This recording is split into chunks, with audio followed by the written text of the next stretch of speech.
Timely is everything, a tale from the village of Ogwuma. In the ancient hills of Ogwuma, a village where time flowed like the river that cut through its heart, lived a young man named Okum. He was known for his sharp mind and quick feet, but also for one dangerous flaw: his impatience. Ogwuma was a place where elders whispered wisdom like wind through the trees, and the seasons were obeyed like sacred scrolls.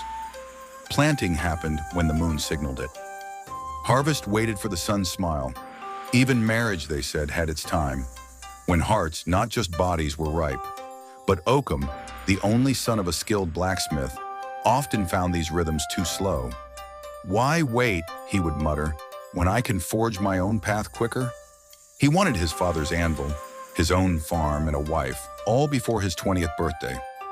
One dry season, the village prepared for the Yam Festival. It was a time when no one dared eat the new yams until the gods were honored. But Okum, always a step ahead, or so he thought, snuck into his father's barn and cooked one of the first yams under moonlight. He feasted alone, certain no one would know. The next morning, the village woke to a withered yam crop. The elders were baffled. The diviner was summoned. After chanting into a sacred gourd, he rose and said, "The gods are displeased. Someone has mocked the ritual of time." Shame fell like a cloak on Okum's shoulders, but he kept his secret buried. Months later, a trader from the next kingdom passed through Ogwuma. He carried a bag of shimmering stones and promised to return in 6 moons for buyers who could trade gold. Okum, determined to be rich, dug up his father's emergency gold stash and set off for the trader's town, ignoring his father's warnings. Opportunity, like a fruit, is sweet only when ripe. But when the 6th moon rose, the trader was nowhere to be found. He was a charlatan, a trickster of time. Okum returned home empty-handed, his father's disappointment heavy in the air. Years passed. Okum worked hard to rebuild his name. The village watched as he slowed his steps, listened more to the winds, and learned to wait.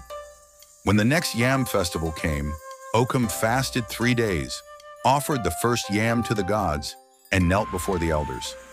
That season, the yams grew twice as large. On the day he turned 30, Okum was named the keeper of the festival, a title only given to those who understood the sacred rhythm of Ogwuma. That evening, under a starlit sky, he told the village youth, "The sun does not rise before its time.